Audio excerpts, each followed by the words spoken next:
ഇതുമായി ബന്ധപ്പെട്ട മറ്റൊരു വാർത്തയാണ് വരുന്നത്. കാസർഗോഡിനും ഇടുക്കിക്കും പിന്നാലെ മഞ്ചേരി കോടതിയിലും ബോംബ് ഭീഷണി സന്ദേശം എത്തിയിരിക്കുകയാണ്. ഡോഗ് സ്ക്വാഡ് എത്തി പരിശോധന നടത്തുകയാണ്. സമാനമായ രീതിയിൽ കാസർഗോഡിനും ഇടുക്കിയിൽ സമാനമായ രീതിയിൽ ജില്ലാ കോടതിയിലേക്ക് ഭീഷണി സന്ദേശം എത്തുന്ന ഒരു സാഹചര്യമുണ്ടായിരുന്നു. ഇപ്പോൾ മഞ്ചേരി കോടതിയിലേക്കും ബോംബ് ഭീഷണി സന്ദേശം എത്തിയിരിക്കുകയാണ്. ഡോഗ് സ്ക്വാഡ് എത്തി പരിശോധന നടത്തുകയാണ്. സമാനമായ രീതിയിൽ ഇപ്പോൾ 3 ജില്ലകളിലെ കോടതികളിലേക്കാണ് ഇത്തരത്തിൽ ഭീഷണി സന്ദേശം എത്തിയത്, ബോംബ് ഭീഷണി സന്ദേശം എത്തിയത്. ഇപ്പോൾ മലപ്പുറം മഞ്ചേരി കോടതിയിലേക്കും ബോംബ് ഭീഷണി സന്ദേശം എത്തിയിരിക്കുകയാണ്. നിലവിൽ ഡോഗ് സ്ക്വാഡ് എത്തി പരിശോധന നടത്തുകയാണ്.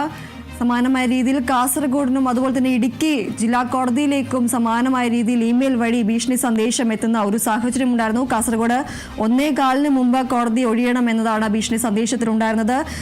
ബോംബുകൾ പൊട്ടിയില്ലെങ്കിൽ ചാവേർ ആക്രമണം ഉണ്ടാകുമെന്നടക്കമുള്ള സന്ദേശങ്ങളാണ് ഈ ഒരു ഇമെയിലിൽ ഉണ്ടായിരുന്നത്. ജീവനക്കാരെ അടക്കം പുറത്തിറക്കിയുള്ള പരിശോധനയാണ് നിലവിൽ കാസർഗോഡും ഇടുക്കിയിലും നടക്കുന്നത്. ഇപ്പോൾ സമാനമായ രീതിയിലാണ് മഞ്ചേരി കോടതിയിലേക്കും ബോംബ് ഭീഷണി സന്ദേശം എത്തിയിരിക്കുന്നത്. ഡോഗ് സ്ക്വാഡ് എത്തി പരിശോധന നടത്തുകയാണ്.